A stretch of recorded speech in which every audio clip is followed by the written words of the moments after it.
After my last video, I got some interesting comments about how it seems like Foodie doesn't understand the whole concept of currency conversion. It's pretty clear she hasn't given it that much thought, especially when she says things like they only plan on spending about 400 Canadian dollars a month on takeout, even if they order every single day. So the concept for this video is very simple. We'll create 3 days of eating for Foodie, 1 meal per breakfast, lunch, and dinner, and there'll be actual meals that she's had on video. I'll take the prices from Talabat or the restaurant website and convert Kuwaiti dinar to Canadian dollars. We'll then extrapolate it out to a 30-day month and see how much Foodie and Salah will actually be spending on food. But before that, let's listen again as Foodie tells us just how much money she'll be saving in Kuwait. I do cook once in a while, maybe like once a week or something. Mostly I don't, okay, for suppers we order, but for, like for example, if I wanted to order out every single day in Canada, it would cost me like $3,000, like probably about $2,500 to $3,000 a month on takeout food. Now here, if we ordered out every single day, it would only cost like $400, like the equivalent of $400. So that's like grocery budget is like more, you know? So like why am I gonna put myself through that sweaty effort, you know? So it's not the same at all. Like that fish dinner, like that's super cheap for the two of us to eat. Like, and it came with everything. It was so tasty. There's, you know, Okay, Foodie, we'll see about that. For day one, let's start off slow with one of the cheapest breakfast options they have, falafel sandwiches and sodas. If you haven't seen it already, I'll drop a link in the description box to a video I did about why falafel sandwiches are so cheap in Kuwait. Now we know from experience that Foodie can eat about 4 or 5 of these, so let's go ahead and order 8 with 2 sodas, one for her and Salah. This comes out to $3.35 Kuwaiti dinar, or about $15 Canadian.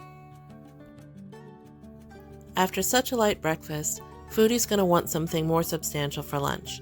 So let's go ahead and recreate one of her KFC mukbangs with an 8-piece chicken bucket, loaded fries, coleslaw, and a drink. Doesn't that look tasty? The grand total for this value meal is actually pretty affordable. It comes out to 6.5 Kuwaiti dinar, or just under $29 Canadian. Not bad for 2 people. For dinner on day 1, we'll stick to Kuwaiti cuisine and have grilled meat, grilled chicken, rice, salad, and soup. This all comes together in a big combination meal, as we've seen her eat in the past. And yes, that's probably the pan she used for her now infamous ramen noodle mukbang.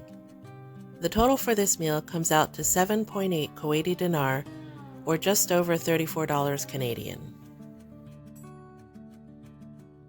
Let's start off day 2 with a slightly fancier breakfast of pancakes and coffee from her favorite Latifa Cafe. Now remember, Foodie said that she wasn't exactly satisfied with this meal, so it's probably on the small side. In any case, the cost for this sweet treat is 6 Kuwaiti dinar, or just under 27 Canadian dollars. For lunch on day 2, let's go way back to her honeymoon meal. That's right, the Burger King combinations of curly fries and double chicken royales with cheese. Is it just me, or does she seem really excited about something that you could get just about anywhere?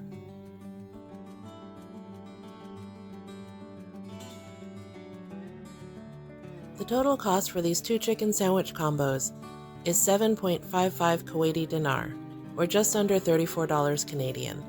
Not exactly chump change.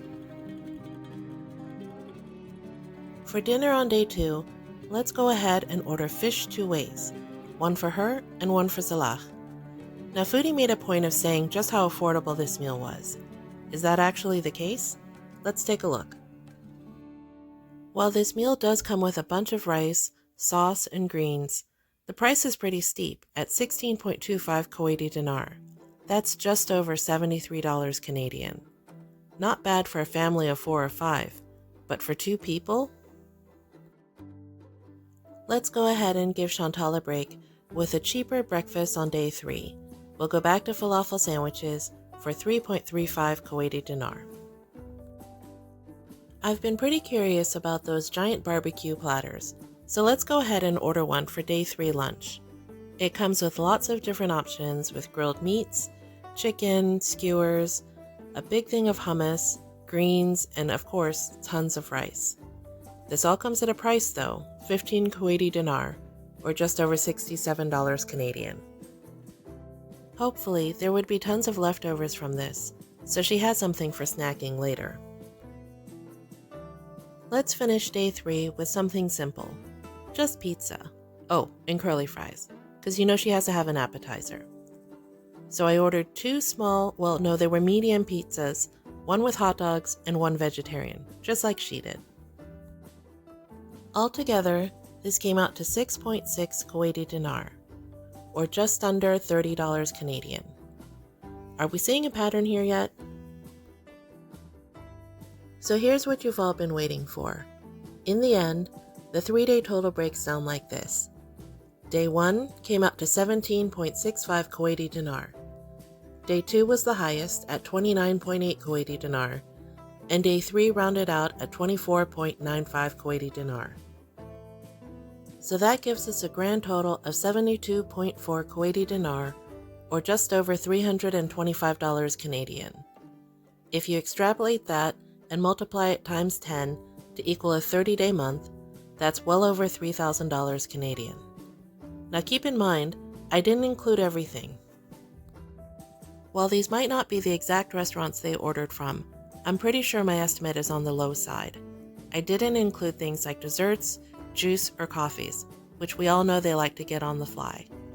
Drop me a line in the comments and let me know what you think. Is this a pretty representative sample? I'd love to hear from you.